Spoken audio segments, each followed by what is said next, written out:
नमस्कार दोस्तों, राधे राधे, जय श्री कृष्णा। इस वंदना भोजक चैनल में मैं आप सभी का हार्दिक अभिनंदन करता हूं। आप लोगों का एक बार पुण्य स्वागत करता हूं। दोस्तों, हमारे नित्य प्रतिदिन काम आने वाली किचन के अंदर जो हम चाकू रखते हैं, तो वो वास्तुशास्त्र के अकॉर्डिंग चाकू की स्थिति क्या होनी चाहिए। क्योंकि दोस्तों, हम यदि गलत तरीके से हम अपने घर के अंदर चाकू रखते हैं तो इससे हमें बहुत परेशानी होती है। क्या होती है वो भी मैं इस वीडियो के अंदर आपको बताऊंगा। लेकिन पहले मैं आपको बता देता हूं कि वास्तु सिद्धांत के अनुसार घर में चाकू कैसा होना चाहिए, हमारी किचन के अंदर चाकू कैसे होना चाहिए। दोस्तों, हमारे किचन के अंदर जो हम चाकू रखते हैं, सब्जी या फल इत्यादि काटने के लिए हम चाकू रखते हैं। दोस्तों, चाकू कभी भी ज़्यादा बड़ा नहीं होना चाहिए। वास्तुशास्त्र के अकॉर्डिंग पहला नियम, चाकू बड़ा नहीं होना चाहिए। दूसरा नियम, चाकू टूटा हुआ भी नहीं होना चाहिए। तीसरा नियम, चाकू पर जंग लगा होना नहीं चाहिए। यदि चाकू पर जंग लगा हुआ है तो आपके घर में सदस्य जो भोजन करते हैं आपके घर में, उनका स्वास्थ्य खराब होगा। यदि आपने किचन के अंदर बहुत सारी महिलाएं हैं जिनको मालूम नहीं होता है, वो कैसे भी चाकू को कहीं भी डाल देती है, कहीं भी रख देती है, और इसका परिणाम ये होता है कि घर में प्रॉब्लम खड़ी हो जाती है। घर के किचन के अंदर चाकू को कभी भी खड़ा नहीं रखना चाहिए। अगर घर के अंदर किचन के अंदर चाकू खड़ा हुआ रखोगे तो घर में कलेश का माहौल बनेगा। क्योंकि चाकू खड़ा चाकू घर पर वार करता है, किचन पर वार करता है, जो सामने व्यक्ति रहता है उन पर वार करता है। इसलिए चाकू को कभी भी अपने रसोई घर या किचन में खड़ा नहीं रखना चाहिए। चाकू बिल्कुल साफ सुथरा होना चाहिए। जंग लगा हुआ चाकू किचन के अंदर आपको नहीं रखना चाहिए।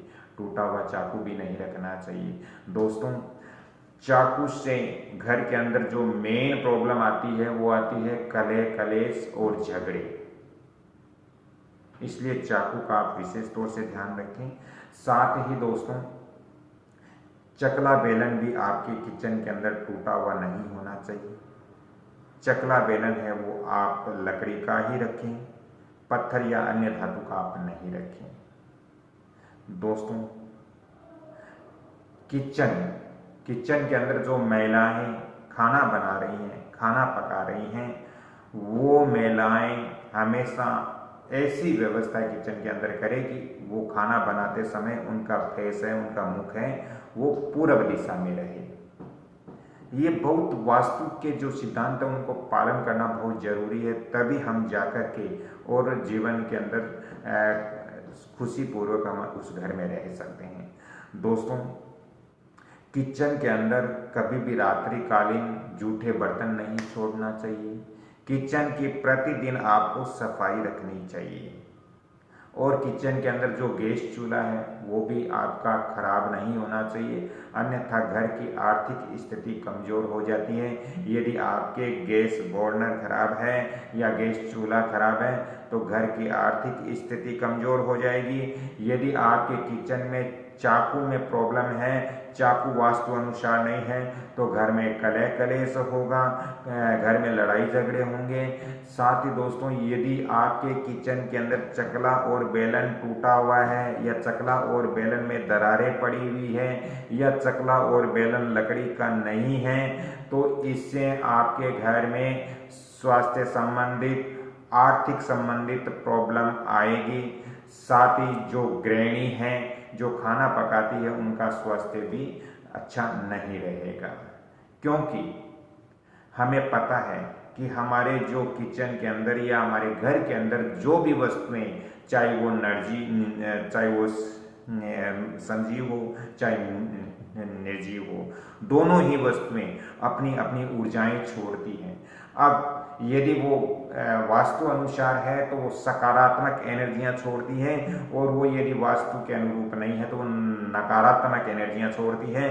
नकारात्मक एनर्जियां छोड़ती है तो हमारे जो जीवन में प्रॉब्लम आती है, और यदि सकारात्मक एनर्जियां छोड़ती है तो हमारे जीवन में सकारात्मकता आती है, हमें काम अर्थ मोक्ष ऐश्वर्य सभी की प्राप्ति होती है। दोस्तों, ये छोटी छोटी चीजें आपको लग रही है, लेकिन ये वास्तु सिद्धांत के नियम के अनुसार यदि हम इनको रखें तो हम बहुत ज्यादा बेनिफिट प्राप्त कर सकते हैं। अगली कड़ी में फिर मैं एक ज्योतिष और वास्तु का लेकर आता हूं। तब तक के लिए आपसे क्षमा चाहता हूं। इस वीडियो को आप लाइक शेयर सब्सक्राइब जरूर करें, और बेल आइकन घंटी के निशान पर भी क्लिक करें, ताकि मेरा भी मनोबल बढ़ेगा और मैं आपको ज्योतिष और वास्तु की और अन्य प्रकार की जानकारियां प्रदान करूंगा। राधे राधे। अगली कड़ी में फिर मिलता हूं। तब तक के लिए इस वीडियो को आप लाइक शेयर सब्सक्राइब जरूर करें। धन्यवाद। जय श्री कृष्ण।